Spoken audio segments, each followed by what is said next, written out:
Lok Sabha speaker Om Birla ने हाड़ौती समेत देश भर के बंजारा समाज को बड़ा तोहफा दिया है। उन्होंने ऐलान किया है कि कोटा में बंजारा समाज का एक म्यूजियम और स्मारक बनेगा, जिसमें समाज के इतिहास और विरासत के दर्शन के साथ ही समाज के आराध्य देवों रूप सिंह जी महाराज, लक्की शाह बाबा, सेवालाल महाराज और लाली सती का जीवन चरित्र होगा। ओम बिरला बूंदी के डाबी में आयोजित बंजारा समाज की रूप सिंह महाराज पुण्यतिथि समारोह में बतौर मुख्य अतिथि शरीक हुए थे। कार्यक्रम में देश में बंजारा समाज से एकमात्र निर्वाचित सांसद रहे कर्नाटक के गुलबर्गा के पूर्व सांसद रहे उमेश यादव भी मौजूद रहे। इस दौरान उन्होंने ओम बिरला के सामने मुश्किल हालातों में जीवन यापन कर रहे बंजारा समाज की समस्याओं को रखा। समाज की मांग पर लोकसभा स्पीकर बिरला ने बंजारा समाज को छात्रावास के लिए केडीए से रियायती दर पर भूमि आवंटित कराने का भरोसा भी दिलाया।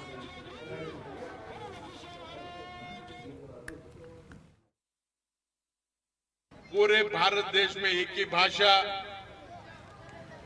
एक ही वेशभूषण, एक ही खान पान, एक ही संस्कृति कोई अगर समाज है तो वो बंजारा समाज है सर।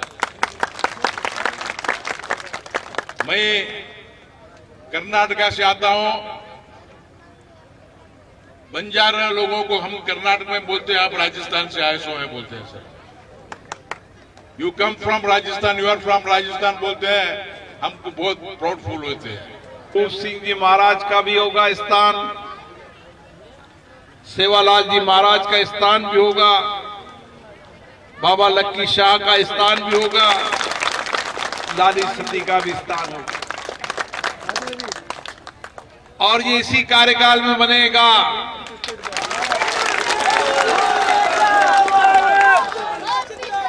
ताकि राजस्थान हो, मध्य प्रदेश हो, गुजरात हो, आसपास के सभी राज्यों के लोग वहां समाधि स्थल पर अपने आप को नमन कर सके और नौजवान नई प्रेरणा ले सके।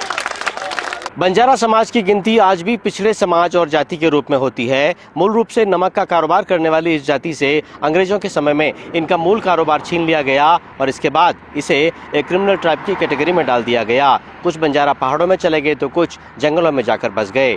ऐसा माना जाता है कि किसी समय में बंजारा समाज के लक्की शाह बाबा की दिल्ली जैसी देश की बड़ी जगह भी हुआ करती थी। तो बाद में रूप सिंह महाराज जैसे अपने आराध्य देवों के नेतृत्व में बंजारा समाज ने मुगलों से लेकर अंग्रेजों तक जमकर लोहा भी लिया, लेकिन अब ये समाज तेजी से मुख्य धारा में लौट रहा है। लोकसभा स्पीकर ओम बिरला ने ऐलान किया है कि कोटा में समाज के रूप सिंह महाराज जैसे आराध्य देवों का स्मारक बनेगा और साथ में समाज को शिक्षा से जोड़कर मुख्य धारा में लाने के लिए एक छात्रावास का भी निर्माण होगा।